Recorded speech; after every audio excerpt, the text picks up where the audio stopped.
We're coming up on the Assassin's Creed Shadows release in February. We could have been playing it by now, but Ubisoft sucks. We could have been playing it. This would have been, we've been dick deep into the first week of the original launch of Assassin's Creed Shadows, but a lot of things are coming out that are very interesting.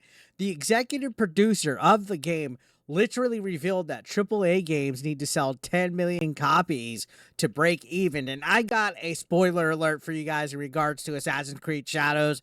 This game ain't selling 10 million fucking copies. It ain't even selling 5, maybe even 2.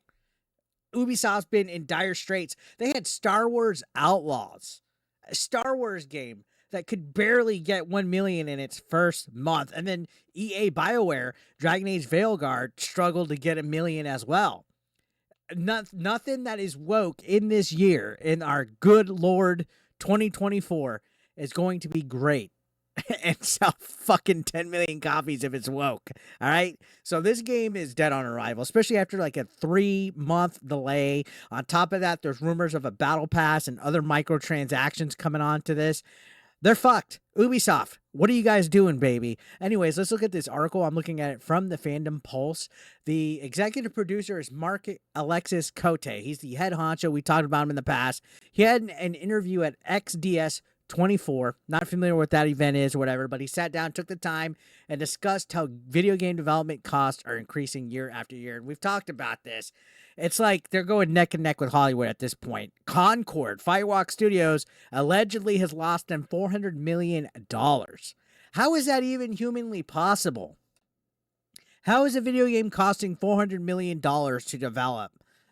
I can't even fathom where the costs are going. For as horrible as that game looked, the creation of the character designs and the horrible gameplay mechanics, it was like a generic live service game. It was like a wannabe Overwatch. Where did the money go behind that game? Anyways, looking at this, he said, we're in a complex and tough economical situation right now, at least in the video games industry.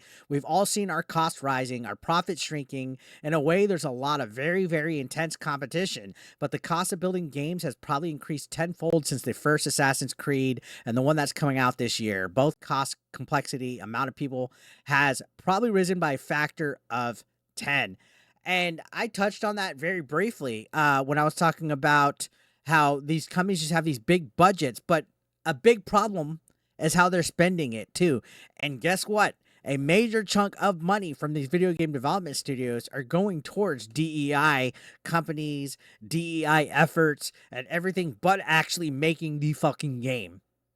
One of the glaring issues with Assassin's Creed Shadows is Yasuke and everything behind him being touted as a legendary black samurai when he's really not. There's no proof that he was a samurai, but they're going with this narrative because it fits in, right? It's a person of color. It fits all the DEI check boxes.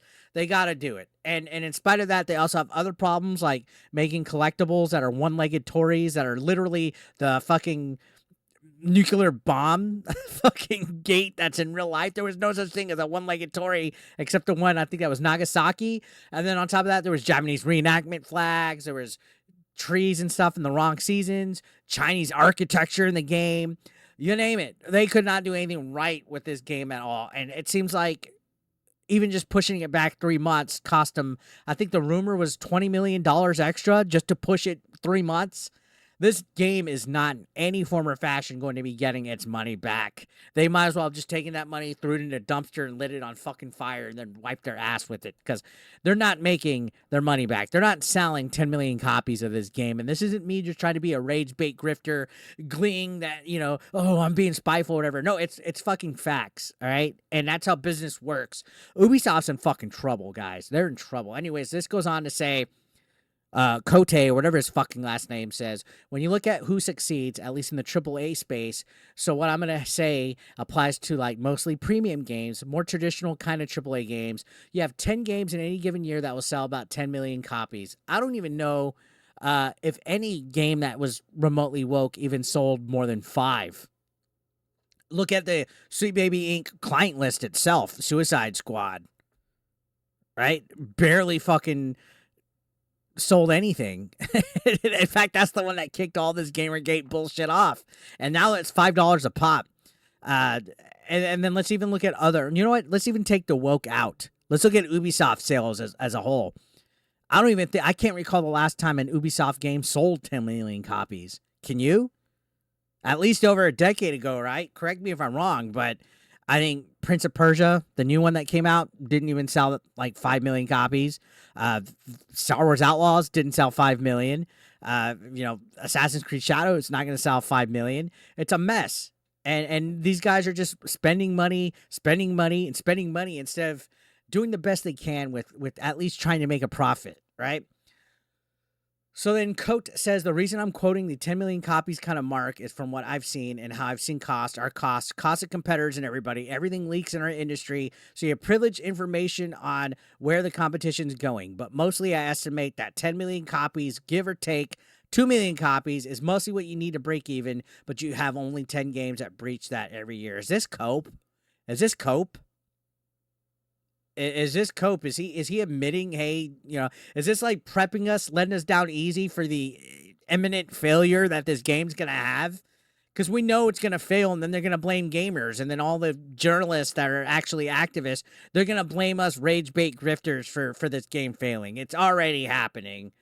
And then it says he broke down what these 10 games look like. Out of those 10, you'll have probably 3 sports games. You'll have 4 games on established franchises and probably 2 or 3 games that are surprise hits coming from nowhere, but that leaves very, very little room and wiggle room for success. So I'm trying to steer the Assassin's Creed franchise through that. Well, you know what? That's a good point. But established franchises no longer have a security blanket. Look at Dragon Age Veilguard, or should I say Failguard. That game is struggling right now, and the player base has always dwindled.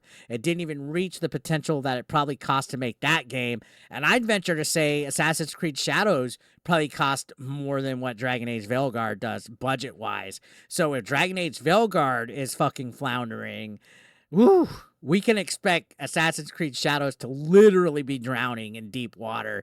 There, again, 10 million to make your money back? No, sir. That is not making any kind of close thing. I wouldn't even say 5, like I said. And this game has too much already tarnishing it. It already has a bad reputation. And Ubisoft has fallen down immensely from where they used to be. Now, this says a little bit later, he noted that Ubisoft is not only competing against other developers, but they're also competing with themselves and their own back catalog.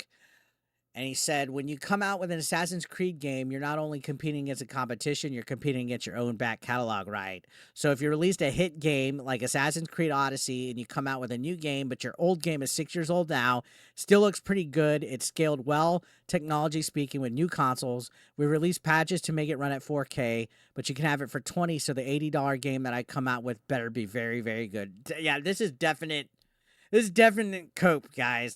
Assassin's Creed has been upscaled in 4K and it's cheaper and people are wanting to buy that more.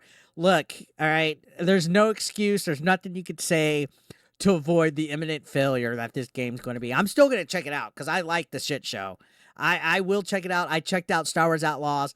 I haven't checked out every game that's come out and floundered. I didn't get to play Concord because that shut down within 2 weeks. I won't fucking touch Dustborn. I'm waiting for Dragon Age to go on sale. And, Suicide Squad looks so bad that even if it's $5 on Epic Game Store, I refuse to fucking purchase that bullshit. Because that's a live service game in itself, isn't it? I'm not going to check it out. I'm not going to play that fucking hubbub bub. And this game at least looks like, even if the Yusuke stuff is cringe, there could be potential for it to be decent. I like Valhalla, but we know it's not going to make its money back. I don't care what you have to say. That's fucking facts. Now, going on, it says his comments are damning for the company as its recently released AAA Star Wars Outlaws game allegedly only sold 1 million units in its first month. When asked about the current sales curve, CEO V's Guillemot completely punted, saying, on Outlaws, what we can say is that the 3 title updates that we've delivered at the same time, we've been observing substantial positive community sentiment improvement. The biggest update is still to come by November 21st, and it will come on the same day as the first big story pack and launch for Steam. So we're putting ourselves in a position to have a must-play game that should address a mainstream audience for the busy season, also be a long-term seller. It has great quality, and the team wanted to make sure that we'll remove a few frictions and then implement some gameplay mechanics that will certainly delight the players. Well, I have bad news for you, and so does this article. This is a little behind, but on its launch date of Steam, they couldn't even crack 1,000 players. I think it was 849 players, and then today, the second day, they finally cracked over 1,500. But that's still not enough money being brought in from Steam sales to make its profit. Okay, so if the producer of Assassin's Creed says you need 10 million copies to break even, there's no way in fuck Star Wars Outlaws on Steam is doing it, and there's no way in fuck Assassin's Creed Shadows is doing it. So Ubisoft is fucked either way, guys. Let me know your thoughts down below in the comment section. I'd love to hear what you guys have to say, and subscribe if you haven't.